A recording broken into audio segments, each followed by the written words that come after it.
This episode of The Tome Show is brought to you by listeners like you. Thank you to our patrons at patreon.com/The Tome Show.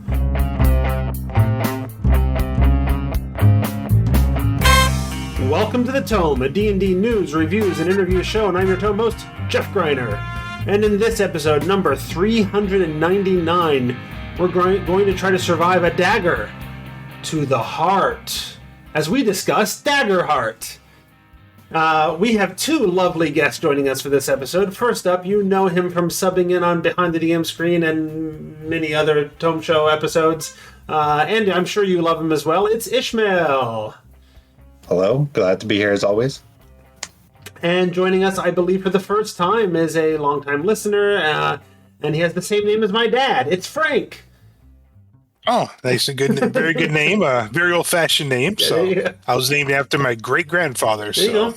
Nice. And so we have, our panel is comprised primarily of people who have had experience playing or running Daggerheart, which is a different game than D&D. So Daggerheart is a relatively new game published in 2025. By Darrington Press, the publication imprint of Critical Role. The game was announced around the time that WotC kind of got into hot water a little while ago for what is commonly known as the OGL debacle, where it appeared that they may be prepared to do some particularly egregious things with their licensing that would impact a lot of third-party publishers, and a slew of companies decided to publish some legally distinct game systems that were not D&D. From this, Kobold Press created Tales of the Valiant, which is very D&D-like. MCDM created Draw Steel, and Darrington Press created Daggerheart, a game with some D&D influences, but also many others. Full disclosure, I don't think anyone is working from review copies. Is that correct? That is correct. All right, so we're all speaking with integrity in this episode. Nobody's been bought and sold with review copies. So Daggerheart is it's a game system from the Critical Role folks that is definitely not D&D, but boy, as a D&D person, I definitely feel the foundations there. And maybe it's just me coming from that perspective of being a very much a D&D person and not being as familiar with most of the other influences in the game. I largely see wow, this is about 50% D&D, and then there's very distinct areas where they sort of diverge from that. Is that a fair description? Yeah, I would definitely agree. I have played other games that seem like they take the same kind of elements and weave a lot of kind of story into the dice. But yeah, you see the baseline. You see where the interesting part is, like, a Critical Role started as a Pathfinder game, became a D&D game, and I don't know if they'll ever end up using Daggerheart for their main game. I know they've played some games of it, but you see where they take all of the things that they love and keep moving them forward, whether it's pantheons or elements like the gunslinger and so on. Yeah, I come at the same perspective as you, Jeff. Primarily a D&D player. I've played some other games, but mostly D&D. So yeah, I definitely see a lot of DNA of D&D in there, and but I am familiar enough with other games that I see other game systems represented also. And let's let people know exactly where we're coming from, what our experiences are with Daggerheart. Personally, I have not had the opportunity to play either a run or play in a game of Daggerheart, but I have done a pretty thorough read through, and I've talked to several people who have played. That seems to indicate my assessments from my read through are pretty accurate to the play experience. But not having had play experience, I wanted to make sure to have panelists who had some play experience. So Frank, why don't you tell us about your experience with Daggerheart? I've been running 2 Daggerheart games for about 6 months now. I think since September of last year. One in person and one online. Okay. And Ish? Yeah, full disclosure, I have played one session of one Daggerheart game, but have joined kind of a game in progress and gotten to have some conversations even before I started about what the game was like. The person who's running my game is very enthusiastic. In fact, I wish that he had the time to maybe jump on here because he would have talked our ears off. But yeah, as for myself, I've got the one game under my belt, and then researching it to potentially run it in the future. Mm-hmm. Right on. Yeah, I would like to try it as a player sometime. I haven't had that chance to be a player in a game yet, so I really would like to get that perspective on it too. Yeah, and we've talked about how, at least from Frank's and my perspective, have being primarily D&D players. Ish is a much more cultured individual who plays many more games than we do, but he also plays like 17 games a week. But I appreciate there's an early page in the book. It's on page 6 where they have sort of your touchstones in terms of like, here's where the inspiration comes from in TV and movies and video games and that kind of stuff. But it also has a special appreciation and discussion of where they get inspiration from other role-playing games. And I really appreciate that they do that. I don't know that I've ever seen another game that did that, where they were just very explicit of like, hey, we really liked this part of this game, so we tried to fit it in here. We really liked that part of that game, so we tried to put that mechanic in here. I think they perhaps underplayed the influence of D&D in their special appreciation, and that they basically just list the advantage disadvantage of the system. And I'm like, well, okay, that's there. But there's other things too. Like, it has the basic structure. And in fairness, like some of the other games that they credit are also very D&D, right? They talk about Flea Mortals from MCDM, which is a D&D product. They talk about 13th Age, which was built on a chassis of D&D. And so there's a lot of other things in there that are D&D. But like even the statistics system, like they have 6 stats that are basically the 6 stats from D&D with different names, except one of them is missing. I'm trying to remember which one. One of them is missing, and then missing the Constitution, and then Dexterity is broken up into Agility and Finesse. Yes, so Constitution is gone, but Dexterity gets turned into 2 stats. So these still kind of have the 6 stat system with a slight tweak from D&D. Yep. So like at a fairly foundational level, it seems like it's built on a D&D skeleton. Yeah, I'd agree with that. Definitely a lot of D&D. Just looking at the character sheet, you see a lot of D&D right there. Yeah. And I guess, in fairness, D&D is not only the big dog when it comes to TTRPGs. They were first, right? So there's a degree to which every RPG is built a little bit on a foundation of what D&D is, right? Yep, absolutely. Yes. So let's talk a little bit about what Daggerheart is. I have sort of 5 categories for us to try to work through. Sort of what is Daggerheart, how does it compare to D&D, and then what are the likes, dislikes, and other thoughts that we have on the game. I suspect we may end up skipping some of those because we may end up hitting a lot of those. As we talk about what Daggerheart is, we may already talk about how it compares to D&D and all that. But this is primarily a show where we're going to have a lot of people interested who are D&D fans, right? So we want to make sure that we're speaking to that audience a little bit. So let's talk about what Daggerheart is. What is the game system? What are the mechanics? How does the game sort of work? I talk too much, so why doesn't somebody else start us off with that? I can jump in. I like to call Daggerheart narrative D&D, kind of comparing it to D&D. It takes kind of, like you said, the D&D chassis, and it adds some other things to it. No, the stats are the same. The classes are very D&D-ish, even though the names are changed. A lot of the same abilities are in there for a lot of the classes. Now that what they do differently, kind of the armor. You don't have your armor class. Your the evasion kind of is a lower armor class. It's kind of like in the old probably 3rd edition where they had the flat-footed or flat-footed armor class kind of thing, where you take away a lot of stuff and it's just kind of a bare number. And then but armor acts as a damage reduction. Mm-hmm. So you have your armor slots, and every time you take damage, you can reduce it by one of the armor slots there. Obviously, and the hit points very different too. I was You only have. I was gonna say you're talking about damage and whatever, and it's important to note that hit points aren't a thing. Well, you have your damage. I forget what they call the hit points. It's but stress and is it stress and well, they have wounds? stress. I know other Stress games use stress and wounds. Yeah, they might call it. I'm not sure. They might call it hit points. I'll have to take a look. But they have the hit points, and they have stress as kind of the lesser mental hit points kind of thing there. And you're only going to have probably 5 to 7 of those. I'll call them hit points for now. And so, but you also have armor thresholds. So starting off, you're probably around 7 and 12. So your damage and hit points are different. So you roll damage. You compare it to the thresholds. If you're underneath the first threshold, you take 1 point of damage.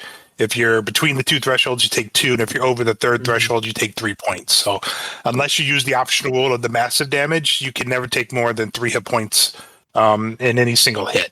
But it's also worth noting that even at high levels, you don't have that many hit points. And you're right; it is called hit points. I found where they described it. There. Okay. Out of what? Yeah. So you're probably only getting 3 hits. 3 good hits can still take you out. Yeah. So even at high levels. Kind of Yep, even at high levels. Yep, because the threshold will change, but even if you have really high threshold, you take small amount of damage from somebody, it's still going to do a point of damage, right, unless you use your armor to reduce that. But the idea being that as you gain levels, your armor gets better. You become more skilled to dodge the attacks, but your body is still your body, and it can take the same amount of damage at level 1 that it could take, or pretty close to what it could take later on as well. Yeah. I haven't got up to the high levels, but I don't think the evasion really goes up that much during the game. There are some abilities that do increase it, but it's not going to necessarily go up too high there, I don't think. But there I could be wrong on that. There are different, I think, class abilities and cards and those kinds of things that come into play that might help you avoid individual attacks and that kind of stuff. There are some, yeah. There's some of that too. And speaking of the cards, everybody has powers with these cards, kind of like 4th edition. Whether it's spells or maneuvers, each class has its own thing, but they all have these abilities. And everybody has the same amount of abilities, and so it's more standardized like 4th edition was. Mm-hmm. Yep.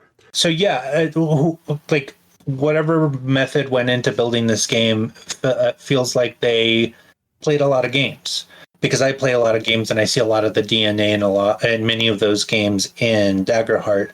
For instance, just the kind of compression of a lot of the combat mechanics into very simpler terms. I say simpler, that's reductive, but Savage Worlds does that, where you essentially have 3 hit points. Your kind of combat ability doesn't go up exponentially, really, as it does in Dungeons and Dragons. I see a lot of Ironsworn in there because there's like a lot of narrative kind of pressure on the players to say what happens and to kind of build into the story just as much as the game master does.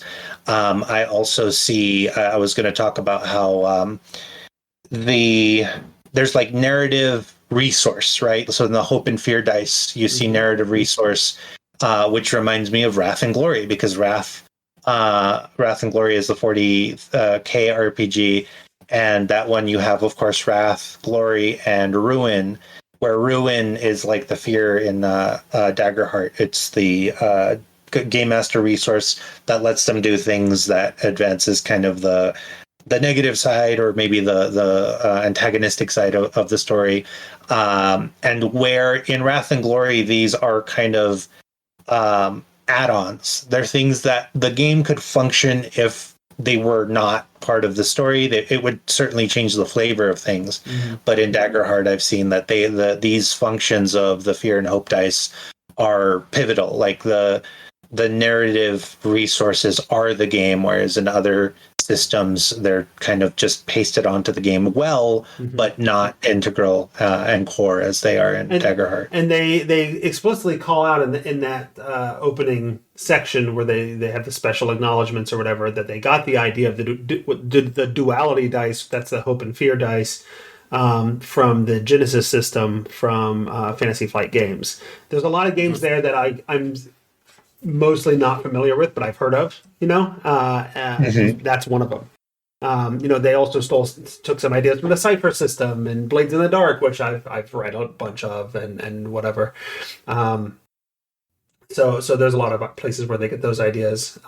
So to talk, since we're talking about the duality dice, let's talk about that. So I see a chassis of D&D in as much as since 3rd edition, D&D has been built on roll a d20, add a modifier, meet a DC, right? It's still basically that, except that the PCs have a little bit of an advantage because they're rolling not a d20, but 2d12, which is on average going to result in higher rolls. But the specific d12s matter because one of them is your hope die, one of them is your fear die. And whenever you roll a certain number, but you might get a 17, but the result is different if you got a 17 where fear is the highest versus if you got a 17 where hope is the highest die. And that might influence and change the results a little bit. And unless of course you rolled two of the same numbers, in which case that's your crit. Is if you roll doubles. There's a little bit in there that reminds me it's a different mechanic, and I'm sure it's different in the Genesis system as well. But it reminds me a little bit of Fantasy Age. I don't know if you've played much with the Age system from Green Ronin, but that's a little bit with the that's roll 3d6, and one of the dice is different. That's your stunt die, or it has different names. Dragon die if you're playing the Dragon Age version or whatever, right? And the idea is that if any of your 3 dice are doubles, then that third that stunt die determines what kind of extra special thing you could do, whether it's extra damage or some sort of extra like push it or whatever. So it reminds me a little bit of that, and that it matters not just what your roll is, but it matters exactly what the numbers are on that roll. Yep. But the monsters are still just rolling it, or the NPCs are still just rolling a d20. So for them, they're still playing D&D. But for the players, they're playing this whole other game. And the advantage works different too. The or the adversaries, they call them. No, they can roll advantage with 2d20 just like D&D. But the PCs, when they roll with advantage, they just roll a d6 and add that to their roll. And add it, yeah. Yeah. And sadly, I'm less up to date on how the GM side of it works, but the player side of it feels fantastic. Good. Yeah, no, and it also, like you, I mean, I think you were talking, both of you had mentioned it has a lot mechanically to support narrative play, as opposed to just a purely mechanical play. It reminds me a little bit of another game I've played a bunch of and really love, but does not get nearly enough attention. And that's Torg Eternity. Torg Eternity is a game where they they looked at games like D&D and said, boy, wouldn't it be great if the mechanics did a better job of supporting the narrative, not just the combat. And I feel like Daggerheart is trying to accomplish a similar goal. And I think as a result, both games end up actually being very, very rules heavy. There's a lot of rules to Daggerheart, and they're relatively complex rules to really try to wrap your head around. And I think a lot of those extra rules come from, well, how do we make this work so that it's very focused on the narrative, but still make it work as a rule system? And for example, what I mean by that is the mechanics of initiative. Function differently, right? In D&D, you roll initiative, you have certain numbers, and you go in an order. In this game, there's no initiative. You kind of go in the order that feels right for the story.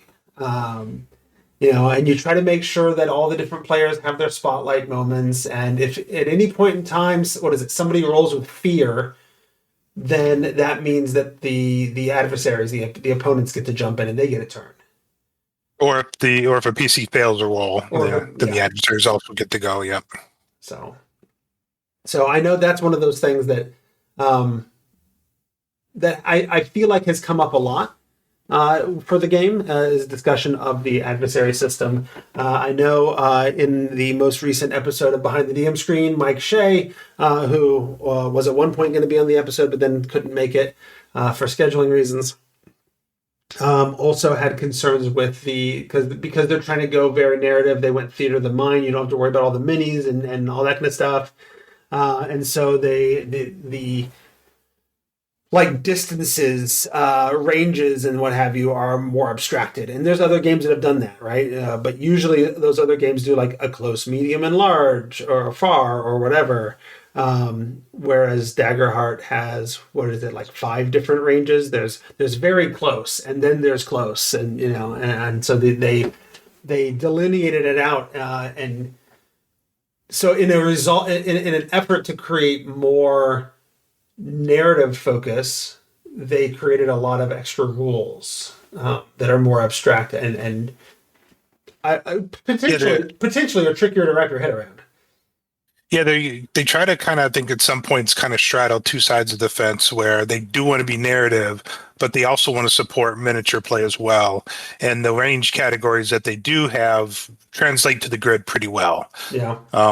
Because my groups mostly do grid. We like minis and grids. So we that's the primary way we played. It does translate very well. So I think they tried to want to support that side as well as supporting the more narrative theater of the mind. Mm-hmm. I think it's funny because especially as I started running so many games, my desire as a game master was to try and run theater of the mind. And I think I found that like 9 out of 10 groups don't like doing that, because as much as they enjoy imagining like the theater and the drama of like emotions and conversations, they don't like imagining distances and fighting. They want to see it visually. There's something about that really. Well, and so I think there's a level of trust necessary for theater of the mind to work, right? I can't tell you how many like high school games I played that was theater of the mind, and it always devolved into an argument between players and the DM over, but I thought I was closer, or I said I was going to do this, or whatever. But they both had different visions in their mind about what the scene looked like. Yeah, and I think there's having run games for kids of ages like 6 to 18. I think that the 18 is as old as I can say kid, but there's a very keen desire to have like, okay, there are rules and the rules need to be fair, and what I'm thinking in my brain needs to translate out. So for that age range especially, or at least has been my experience, they want some representation so that there's not more arguments about like, well, you stepped over this imaginary line. Right. But what I see with older players is that sometimes there's the trust issue, but when there's not a trust issue, when it's people I've known for decades, in some cases, it's not that they don't trust me, it's that they just cannot imagine it, and that they they have such a hard time trying to figure out in their brains and imagining it. And I don't know if that's like what we've all collectively learned. Sometimes people have a hard time visualizing things in their brain. And so the having miniatures, having a VTT helps tremendously with that, because then they're like, okay, I get it now. All the words you just told me meant nothing, but seeing it on a grid now all of a sudden. And I think that's the disconnect of the people who really want a narrative-driven game, but still want to be able to like see mini do thing when they roll that attack roll or whatever. No, it's funny, my campaigns typically use maps, but because that's what my players have told me they want. But every now and then I don't have the time to draw up the map ahead of time, and I don't want to stop the game to go and draw. And so and it's just going to be a quick little like 3-round encounter or whatever, if that. And so we'll just theater of the mind this. That'll be fine. And have a vision in my head of sort of what's going on, and my players are very good about being like, hey, okay, so can I do this? Am I close enough for that? How many can I hit here? And they ask the questions they need to ask to make the decisions they want to make. And that all works very well. But it occurs to me that when I picture in my head what the scene looks like, I'm not picturing like a movie. I'm picturing the grid. And I have the grid with the minis in my head. I'm still doing it that way. It's just that I'm the only one who can see the grid. Right. Yeah. Very interesting. Yeah. Yeah. I've never heard it put that way, but yeah, that's exactly my experience. Yeah. So I think we've hit more or less the basics of the system, have we not? Is there any major sort of mechanical approach or system that we haven't discussed yet? Probably should just mention, we talked about the duality dice.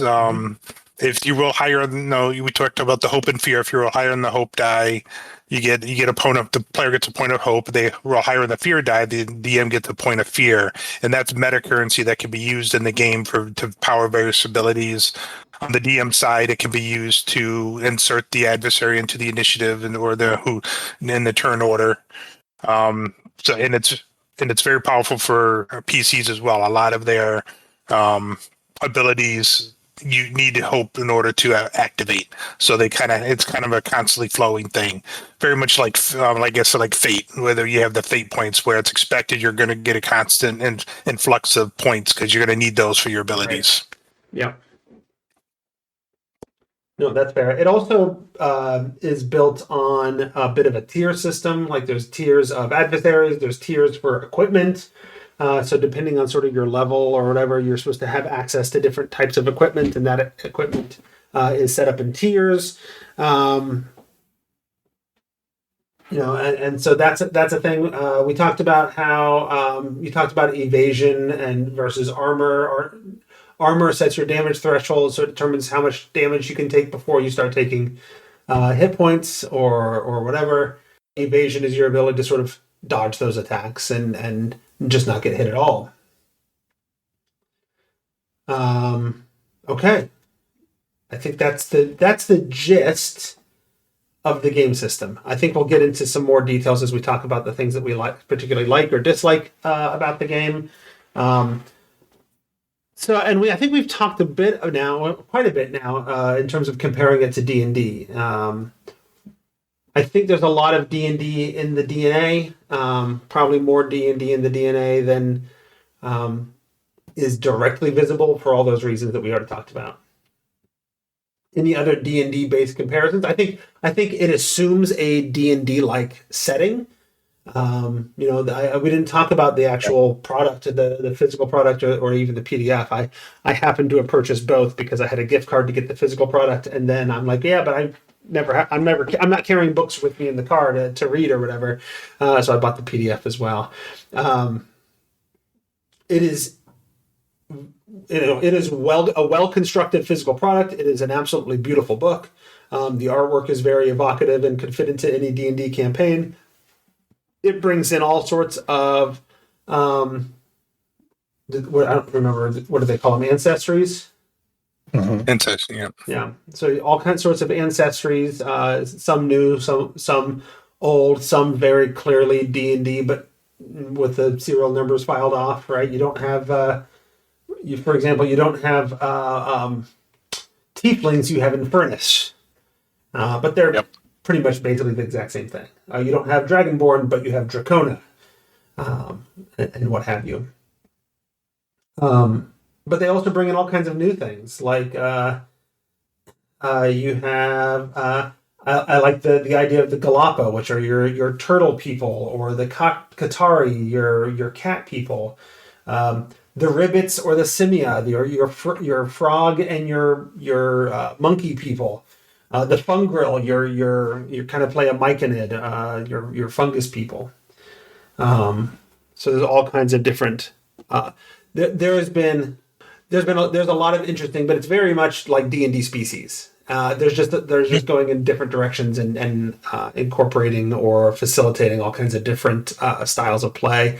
I like we're getting a little bit into the lights here, but I enjoy that when you look at like the artwork for each individual ancestry, they fully acknowledge like here's like 6 different things that this might look like, so you can kind of make your Goliath look like the vision in your head of what a Goliath is, and that all sort of works out. But that's very, very D&D-ish. The classes and subclasses system is very D&D-ish. I think that most of what I see in Daggerheart that is D&D are in the player options. Like it's that desire to push forward or to pull forward the things about D&D that critical role, whether we're talking about the people who play and run it or the people who follow it and kind of love it, and just that audience. You think about all of the coat hooks, if you will, of like these are the things that made the experience special. Like, it wasn't just like a group of humans doing this adventure and telling these stories. It was all of these people who kind of brought a unique flavor, and all of those things were placed on these coat hooks of expectations of the ancestries and of class choices and so on.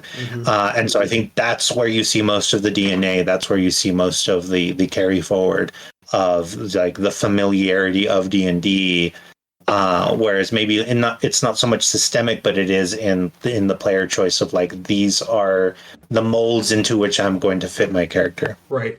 And it's very like the feeling feels D&D-ish, but also it's worth noting that like all of those things are also like more stripped down and simpler, right? The ancestries are like, you could fit, if you got rid of the artwork and changed the formatting a little bit, you could probably fit 10 or 12 of them on one page. Yep.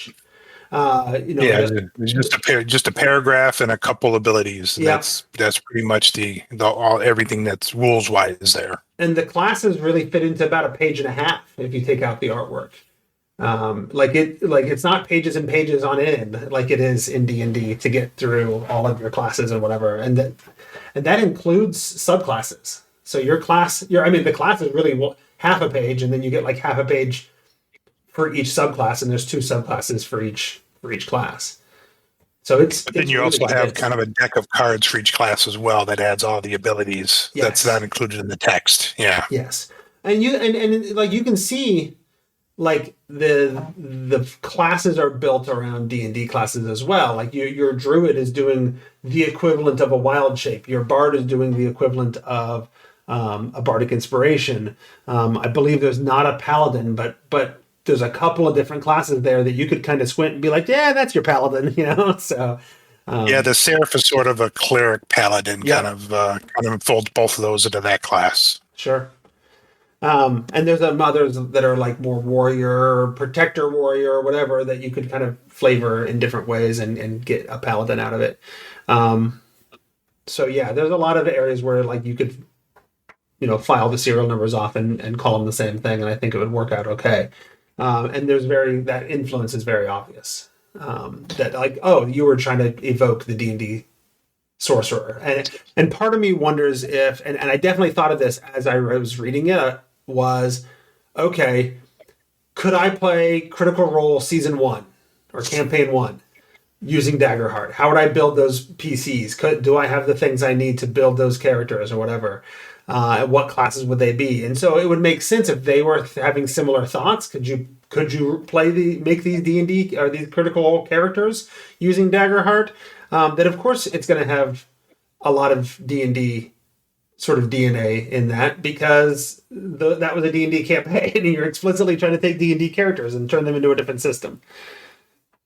So it's going to be like, well, Grog's got to be able to rage. He can't be Grog without raging, so we better make sure we have a class that can rage, Absolutely. I did have an interesting experience because I didn't have a book when I made my character, and so this was all through the Foundry VTT, which does have a Daggerheart module. but to me, creating a character felt a lot like and took the same amount of time as creating, say, a World of Warcraft character. Many of the visuals were very similar. Oh. And so I wonder if that was intentional or it was a happy accident. But it felt like you selected a class, you made a couple of like branching choices as if you were on a flow chart, and then arrived at your character and then maybe had to pick like 4 or 5 extra things, which included equipment and so on. But it was very brief. Like it didn't feel like I was sitting there making a lot of choices, but the choices were meaningful. That had to have been, I would imagine, a conscious choice of lots and lots of feedback from many people who were brand new players of being like, I don't like sitting down and reading a lot to make characters, which I get it. I sometimes I look at a system like Shadowrun and I'm like, maybe not. Maybe I'll play something else. But of having a system that will just let you sit down and click through a few choices to get to the end and think more about what you want your character to be than to sit there and like select spells, for instance. It felt kind of nice actually to just do that very quickly. It's interesting that the some of the things you said there is interesting because it makes me wonder if 4th edition came out now, would it be wildly popular amongst the new D&D players, right? Because one of the big criticisms of 4th edition was that it was too WoW-like. It was too World of Warcraft.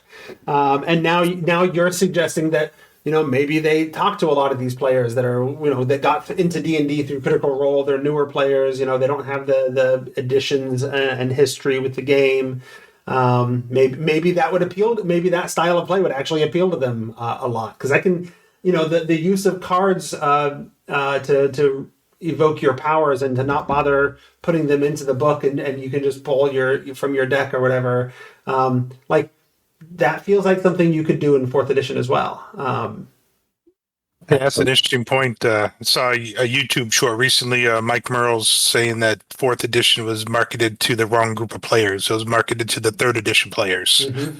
Whereas nowadays, if you look at the player base, they're a minority. The 3rd edition players, they're still around, but they're a minority in the whole gaming scene now. So it would be very different these days. Yeah, I agree. A smaller and smaller minority every year, right? Yep. Yep. And even if they all stay around, there's just been such an influx of younger, newer players that they're just shrinking percentage-wise. Mm-hmm.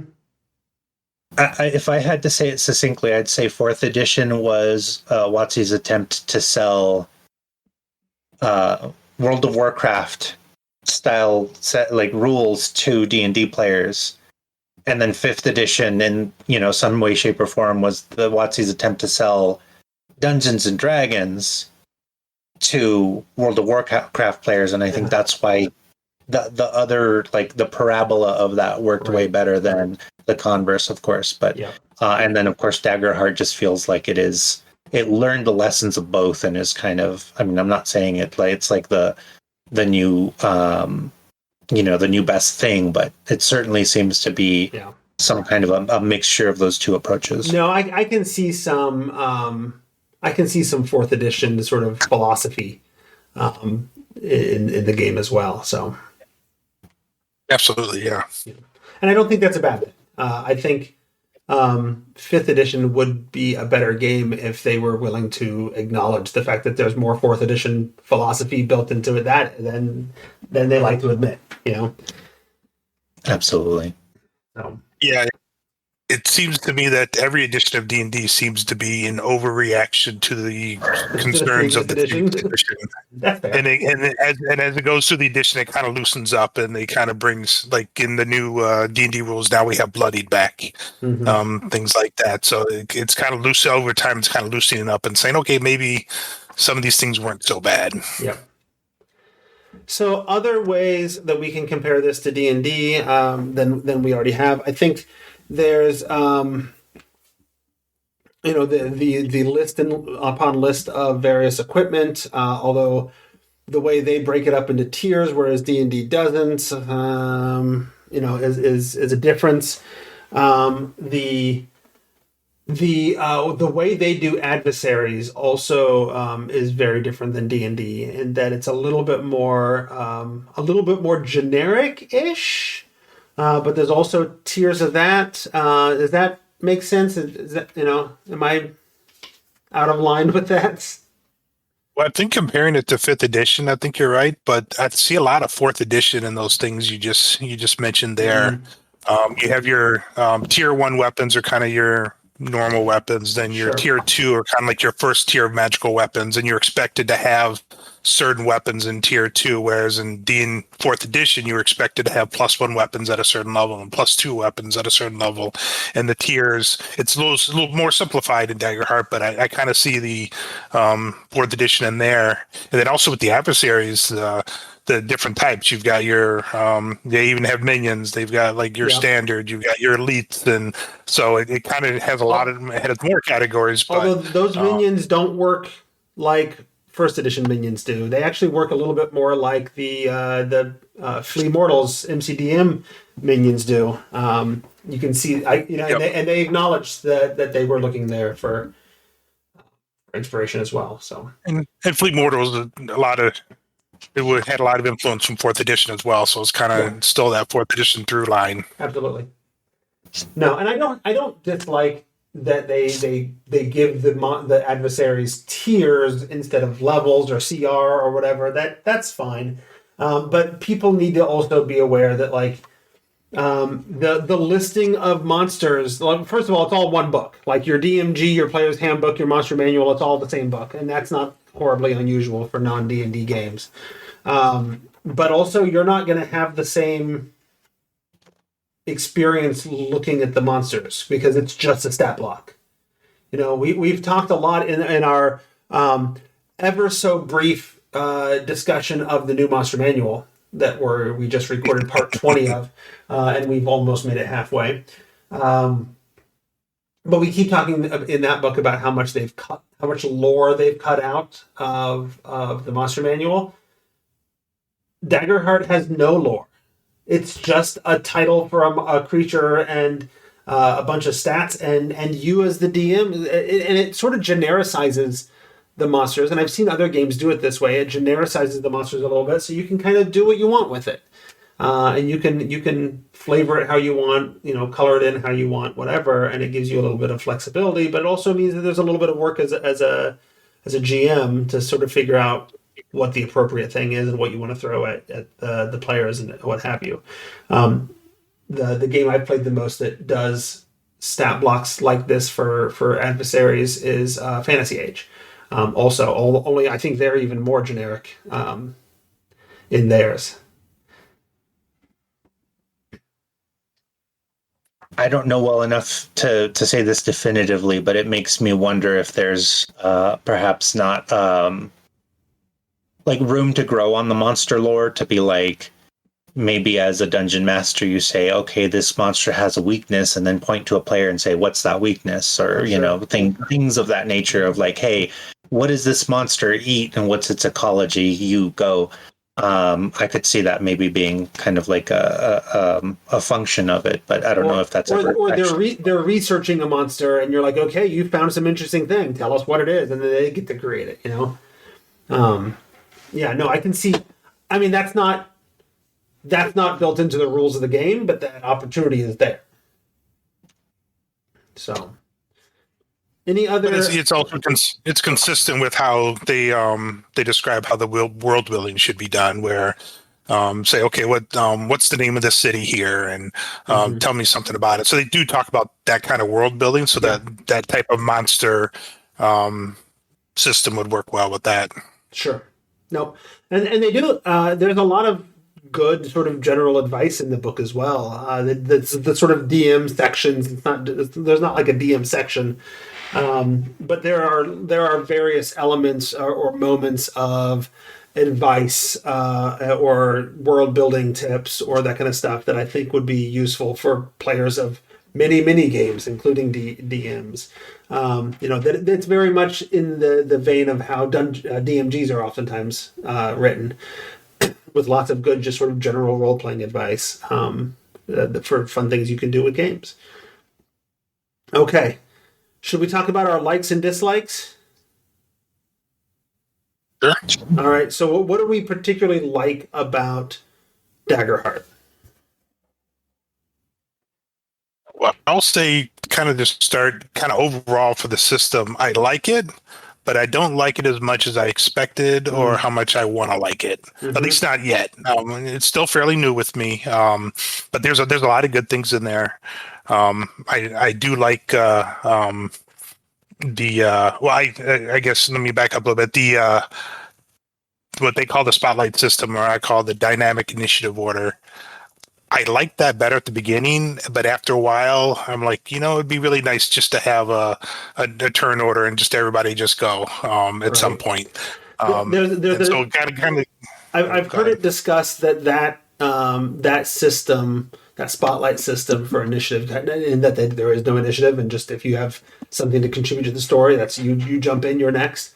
I've heard people explain that they have concerns with the quiet player, like the player who's more likely to sort of sit back and watch and whatever, and not put themselves out there, is also the player who's then just like never gonna get a turn.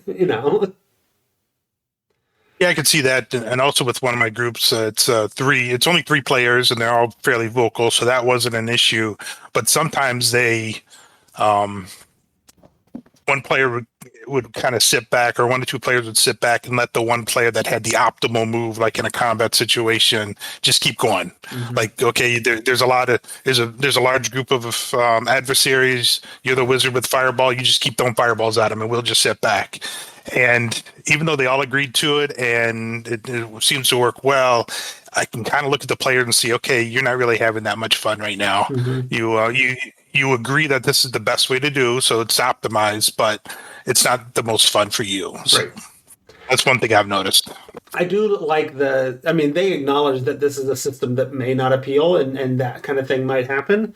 And their solution to it is this sort of action token system where, at the beginning of a fight, you give every player 3 action tokens. And once they're out of action tokens, you can't play anymore. You can't do anything else until everybody else has used their action tokens. And then once everybody's used theirs, you get 3 more, and you just sort of do it that way. Yep.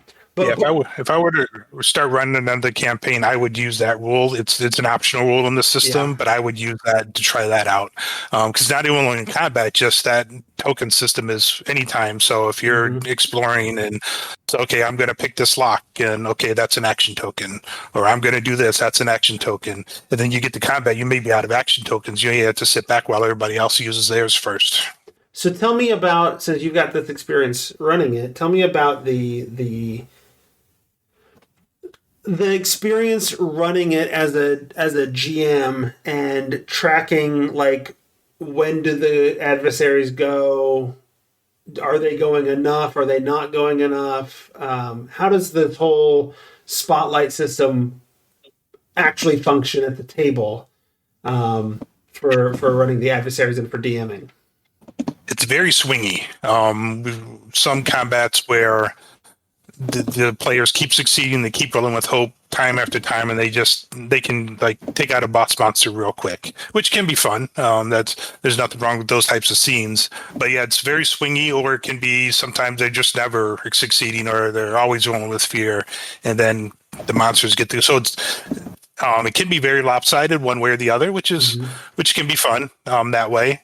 The DM does have the additional kind of fear token that they can use as well. So if somebody, if the players are going too much, I'll just say, okay, I'm spending the fear. The monster's going next. Okay. So that can kind of even it out there, and so you can kind of wait to call it, so like steal the initiative, or I call it. I don't know what they call it, but I call it steal the initiative from Sure. them.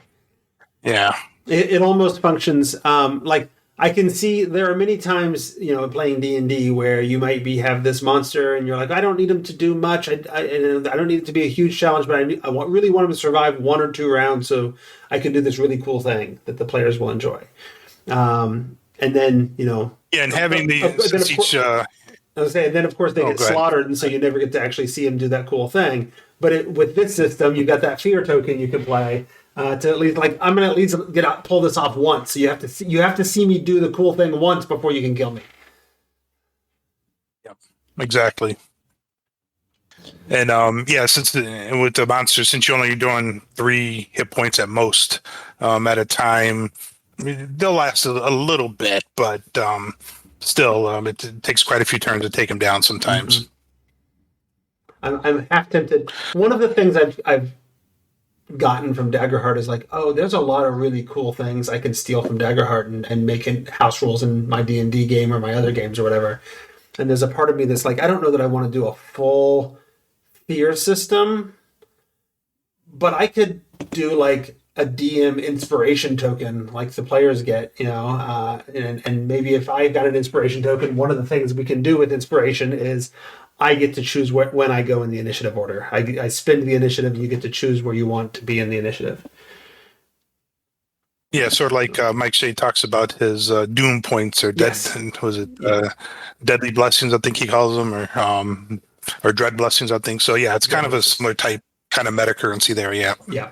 So I could see stealing some of that hope and fear concept in that way and doing some interesting things with it.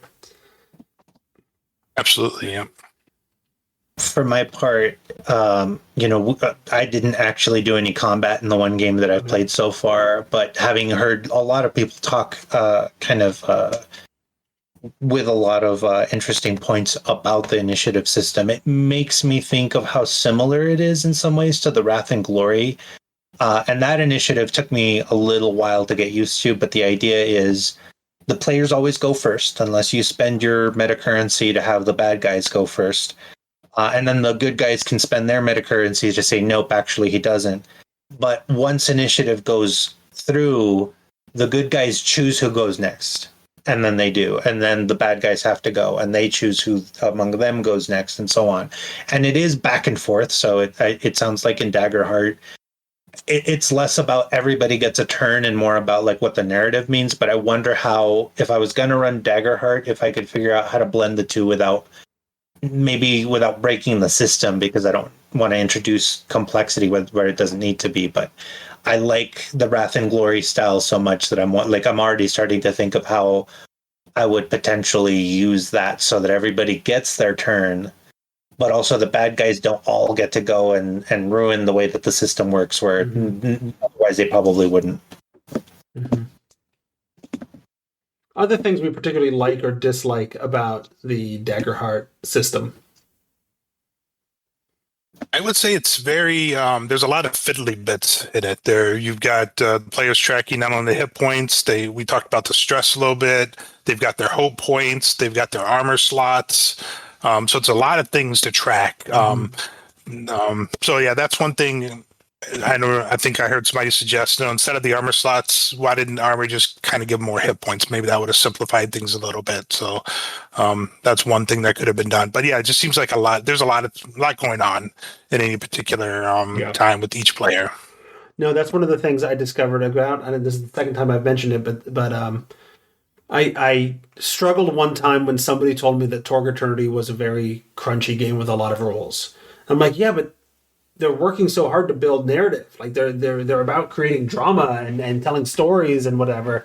And then I realized, yeah, they worked so hard to build rules to allow you to tell interesting stories that it ended up being way more rules than your D&D, your sort of baseline TTRPG.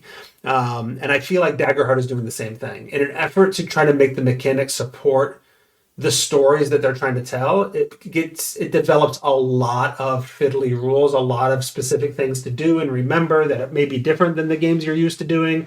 I can imagine the first 5 or 10 times I run a Daggerheart session, forgetting when I'm supposed to let the adversaries go during a combat, and just screwing up the initiative order and that kind of stuff. Yeah, I forget sometimes when I know when they roll fear that the monsters go. Sometimes I forget if they fail that the monsters also go. So right. I'll skip that sometimes. Yeah, and having to track the number of fear points I have, and they're tracking all the hope points they have, and what they can use them for, not use them for, and the range zones, and there's just a lot to keep track of.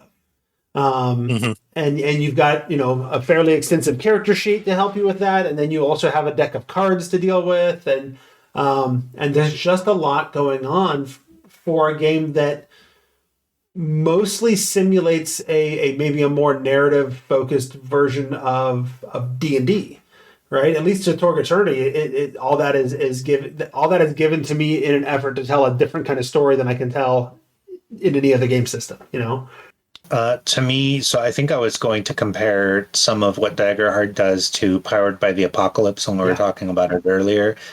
But obviously in the conversation, if you're playing Powered by the Apocalypse, my go-to is Monster of the Week because I've played that. And you don't need a lot to play that. You don't need to track things. You don't need to worry about like how much of this you have or whatever.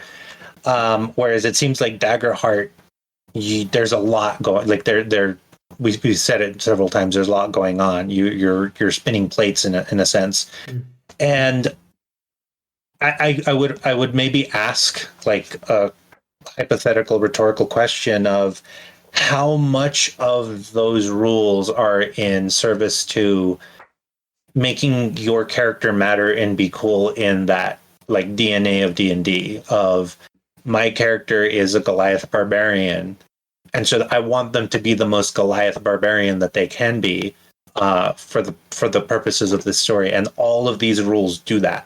Whereas if and there's no right answer, right? Like whereas if we were playing the same exact thing with Powered by the Apocalypse, like what is it, Dungeon World, I think, or you know what I'm saying, like those games that are fantasy but powered by the apocalypse, you could do the same thing, but being X ancestry and Y class is really just you telling the story, and the dice still do the same thing. Whereas in Daggerheart, there are both narrative and kind of crunchy game systemy things that let you be what you chose to be versus you're kind of just telling the story with the trappings of the person that you are.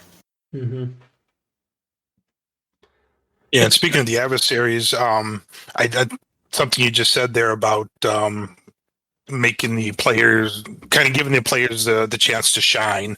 I think it's kind of built more a little bit different than D&D, where the combat system isn't really, or the adversaries aren't really sort of don't seem to be trying to dare to challenge the players. They're there to set up a situation where the players can do cool things. Mm-hmm. So that's with my mindset playing or running D&D games, I like to challenge the players with monsters and other things. And so that's a little bit thing I've had to work through running Daggerheart. It's like, okay, I'm not really challenging there. I'm kind of just, I'm setting these are set pieces I'm setting up for them to knock over, and they can do that in cool ways. So that's a little bit different there. One of the things to change the subject a little bit, one of the things I like about the game is their sort of unique and fresh takes on ancestries and classes.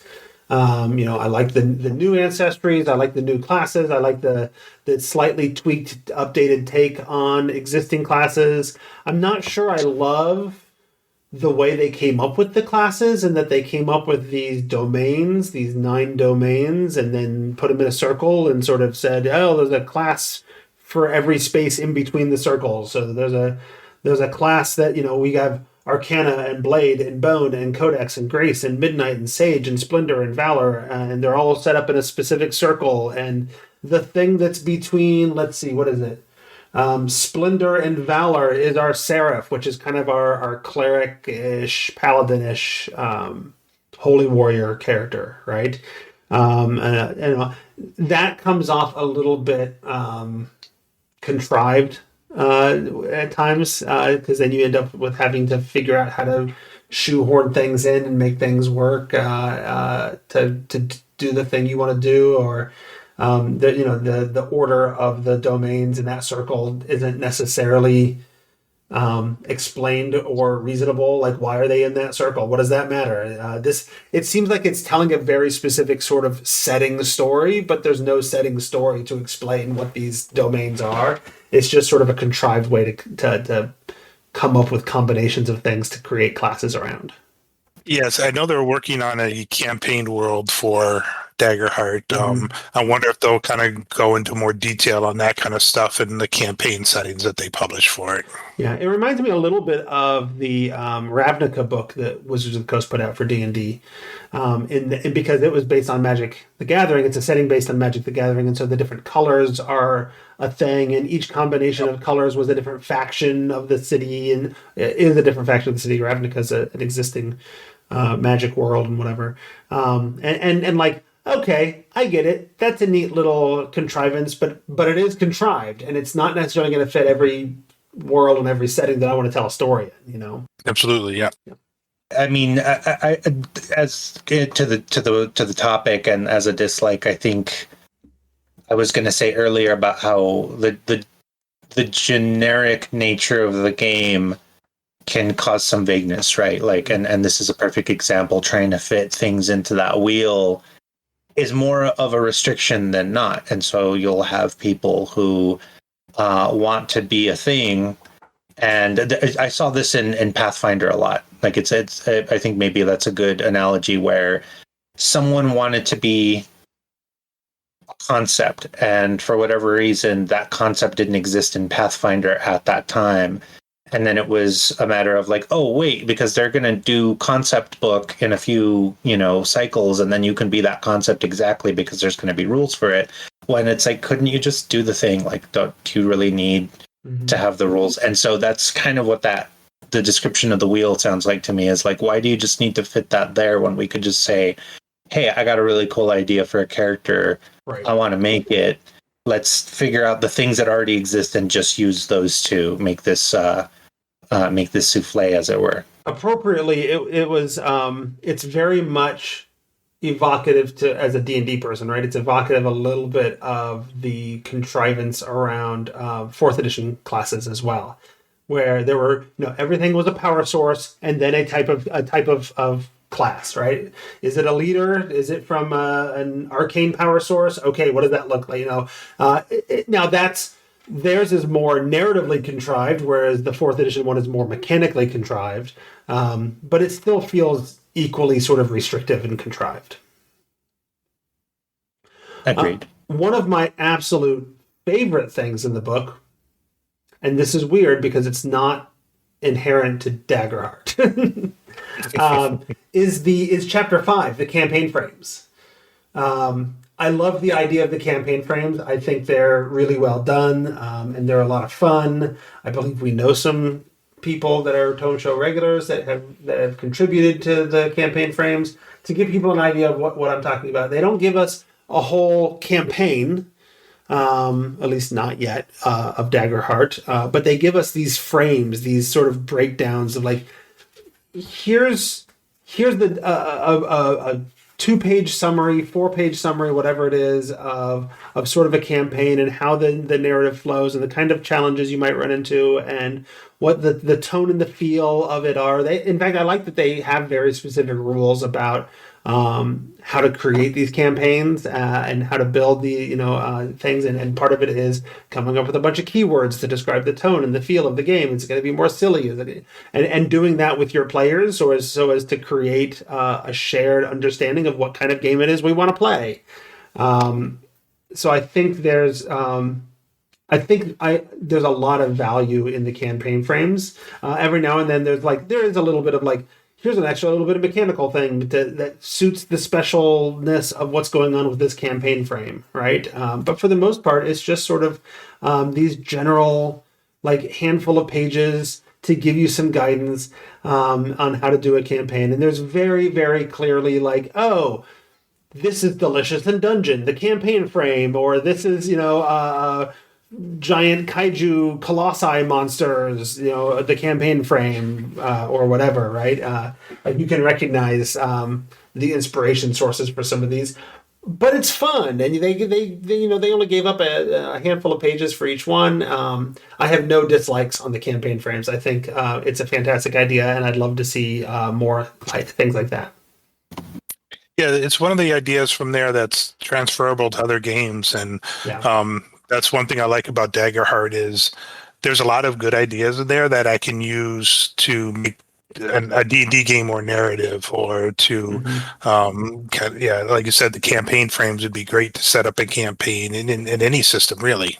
And even if I'm not going to run one of these actual campaign frames, there's tons of inspiration of like how to build the frame for my campaign before I actually run the campaign. I have nothing but praise for the campaign frame setup and system. It's a great idea. And another thing I really like too is, even though we talked about there's a lot of fiddly bits in Daggerheart, the character sheets were set up really nice. That they put together. There's a character sheet. It's customized for each class, so the stuff that everybody in that class gets is automatically on the sheet. You don't have to worry about make sure it's on there. There's check boxes for the things that you're keeping track of, so they're very well. And also they're not over designed. One of my issues with a lot of character sheets that some systems do is they put all sorts of artwork on there, and it really to me it distracts, and it's kind of hard to focus on what you're supposed to be focusing on because there's all this beautiful artwork around the character sheet. They're very simple with their art, with the art on there, and it's laid out very nicely. Yeah, I mean, if you're going to have all the fiddly bits, it's helpful to have character sheets customized to help you track those fiddly bits. Exactly. Yeah. No, I can see that. And that's I mean, there's other games that do that as well. Blades in the Dark came out to me because it was also one of the games they got inspiration from that has very specific, like, separate character sheets for different classes or whatever they call them in that game. So I also, you mentioned something, Frank, that reminded me of something that was an interesting point for me as well. I went into reading this game really interested in embracing it and running it and playing it and seeing what it would be like. And the further I got into it, the more I'm like, I don't know that I actually want to play Daggerheart. I don't. Well, play is different. I don't know that I actually want to run Daggerheart as a GM. It feels like there's a lot to track, a lot to keep track of, a lot that you have to sort of make up on the fly. So it's harder to prep for because it's so narrative focused, and the players have so much control over that narrative, which I don't think is a bad thing. But boy, at the end of a day on a Friday when I play my games, I'm already exhausted from a week of work and having to be that on top of it. It's an extra bunch of things, and getting into a game that's that fiddly, I just don't know that I came away from, again, the further I got into this book, the more I'm like, I don't know that I actually like what they came up with. There are some, and you mentioned this, there are some brilliant ideas in here. And there's a bunch of things I want to pull out and put into my D&D game or whatever game I'm running. There's a lot of great bits of inspiration and things in there. And I'm going to mine the heck out of it. But other than maybe a 1-shot or 2-shot or whatever to try it out with my table, I don't know that I'm actually going to pitch a full campaign of Daggerheart at this point. Maybe time will tell, and maybe we'll do that 1-shot and they'll love it. But I think there's a lot of really good ideas to mine. Yeah, and another thing I really liked, I liked the encumbrance system that they had in there. Okay. It's very simple. It's basically you can have 1 set of armor, you can have 4 hands of weapons, and 1,000 coins, and that's all you can carry. That's the rules for encumbrance, because really, armor, weapons, and coins are the only thing that really matter when you start tracking encumbrance for any D&D like game. So they just very simply say this is the most you can carry, and that's it. I mean, it's a straightforward. It's weird to me that somebody is saying one of the things they really love about a game is the encumbrance system, because usually encumbrance systems are the things we tolerate, not the things that we love. Yep. Exactly. Next thing you're going to say is that it's got like really amazing grappling rules. Right. As far as something else I didn't like as much is on the DM side, it's very light on how to create monsters or adversaries. They have adversaries, but they have some rules for creating adversaries, but it's very light. Mm-hmm. I really would have liked to have seen more there. I actually ended up coming up with a conversion of 5e monsters, 5th edition monsters to Daggerheart. which worked fairly well for me. So so that kind of really opened up a lot of additional adversaries that I could introduce into the game. Okay.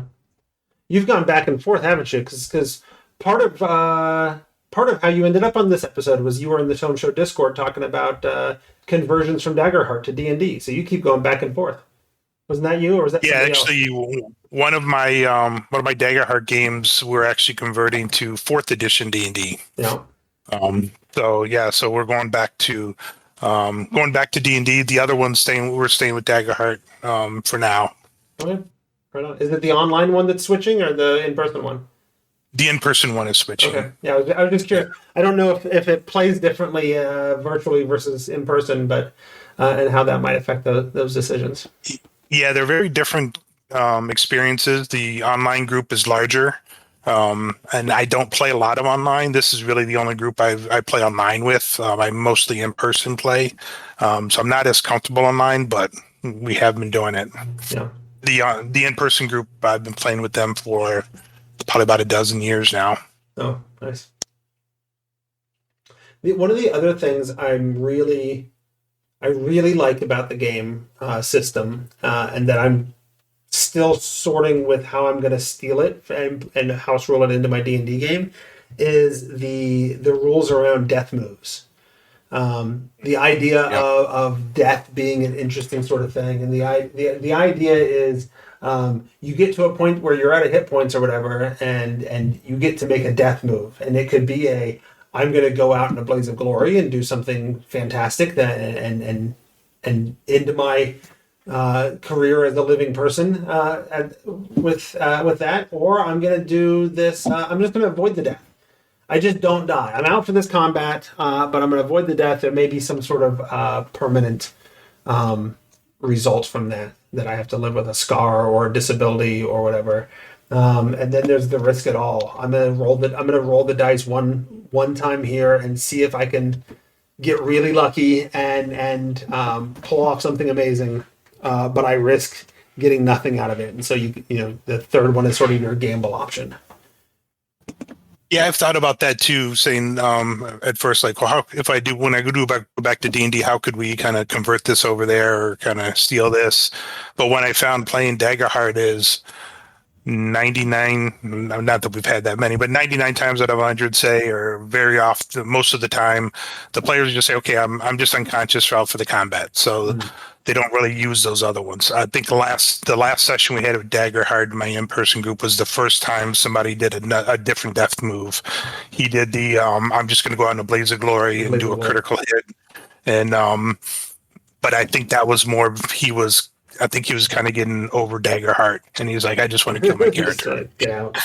So that's the group we're converting to 4th edition. Yeah, I've had games as a player. I've DM'd games as a DM. Where some player was looking for that opportunity to go out on a blaze of glory, like it was an important story beat that they were trying to meet. Not that they were trying to get out of the game, they were ready to go with a backup character or whatever. But D&D just doesn't have mechanics to support that, and I like the idea of having those mechanics to support that. Yeah, it might be worth it just to bring in, just for even if it doesn't get used very often, but for that one moment where a player really wants it. Yeah. I could see, like, if you want to avoid death, that's fine, but let's have some sort of meaningful consequence, not just you're unconscious for the rest of the encounter. But but it could be you're unconscious for the rest of the encounter, but also you injured your leg and now you have 5 feet slower movement, or you lose a point of con because you took a dagger to the lungs, or whatever it is. I could see doing some interesting things with that. Yeah, back in 1st edition, when you got resurrected, you lost a point of constitution, kind of thing. Yeah. Yeah, but I like the idea of making it a choice. Like one of the things I didn't like about 2nd edition was that it was a point of con. Like that was it. That was just it. Like there's no discussion. It's like, well, that sucks. But if it was a narrative choice of like, I can lose con, or I can do this other thing, or I can go out in a blaze of glory, like, okay, I like the idea of choices. Even in that moment when I'm facing this thing that sucks and that my character is dying and it's no longer in the game and their story's over. I have interesting choices that I can make and what I can do with that. Yeah, I did with my 5th edition game a couple years back. We were doing a thing where if you got to 0 hit points, you could stay conscious and keep fighting, but you would still make your death saves. If you took damage, those are still count as failed death saves. So you kind of made yourself more of a target, and kind of it was more risky to do that. Sure, cool. But you could still do things though if you wanted. Other likes or dislikes, or other things that we want to talk about. We are over an hour at this point, so I don't want to drag on for too long. I just want to reiterate what you said earlier about the production value of the game with the cards and everything, and was just top notch. And having the full set of ability cards come with the book is great. That was an awesome way to sell the game, I think. I mean, it's not a cheap product, but you get the entire game in one product. You get, what does it say? The one book at 366 pages and 279 cards in a nice little box with a magnetic clasp and that are easy to keep track of and whatever. It's a pretty high quality physical product. I don't know that I've seen better constructed, better artwork, styles of this kind of thing. Book even had a couple of ribbons to save pages kind of thing. So yeah, they really went all out on the production value, which was awesome. But it's also, what is it, like $70 for the $60, I believe, yeah. 60? Yeah. Yeah, $60. So it's not cheap, but I mean, what is these days? I mean, 60 Player's Handbook is what, $50? I say $60 is less than the 3 books the 3 core books for D&D. True, very true. It's fair. All right. Any other last thoughts? No, none for now. Said my piece. Well, hopefully people get some useful information out of this. I think it's a fun product. I don't regret reading it at all. I'll probably give it a one shot or whatever. I think there's a starter set adventure that's out there for free, a quick start adventure for free that Darrington Press put out, and I might pitch that to I'm about to end my current campaign, so I might throw this out as a quick little one shot palate cleanser to try it out, see how it goes, and see how people like it. But yeah, I think there's a lot of really cool ideas in this book. So. Right on. So we're going to call that the end of this episode. I want to thank our panelists. Ismael, if people want to find more of you, where should they go to find it? Yeah, I am Elven Wizard King on virtually all platforms that I am on these days. That's mostly Facebook, Instagram, and Discord. I think I still need to change that to Elven Wizard King. I think it might still be Laura. You're still Laura Thorne on Discord. Oh, we talked about this last time. Yeah. I got to fix that. And Frank, if people want to reach out to Frank, where should they go? Besides, of course, the Tome Show Discord. Really, the Tome Show Discord is probably the best way. I don't really have much social media presence. I've kind of in the last couple of years kind of backed away from most of social media. I am on Blue Sky at Kepler1138, but that's pretty much besides Discord. That's my only social media presence. That tells me that you are smarter than the rest of us. That was a good choice. I also want to thank everybody who supports us by being patrons over at patreon.com/thetome show. Your contributions, even as little as $1 a month, help me pay the bills and help the show keep going. If you want to contact the show, you can email thetomeshow@gmail.com. Maybe you want to email and get the link for the Discord server and come hang out with us there. It is the perfect sized Discord. It's not so busy and so much going on that you have a hard time keeping up with what the conversations are, but there's enough going on and there's enough interesting people in there that we have some good conversations on a pretty regular basis. So, a school district I used to work for had this slogan that was big enough to serve you, small enough to know you. Yeah, they're perfect. Yeah. You can also find us on social media. I am Squatch, SQUACH, on, various social media things. If you message me there, I'll get a notification and then I'll log in and check it. But otherwise, I don't I have them, but I'm trying not to spend too much time on them. So that's my my compromise there. And if you want to reach out to Tracy, who wasn't able to make it to this episode, you can always reach out to her as Sarah Dark Magic, also on the various social medias. And this is episode 399, where we got all third party with it as we explored Daggerheart. In this episode of The Tome, The Tome, The Tome, The Tome, The Tome.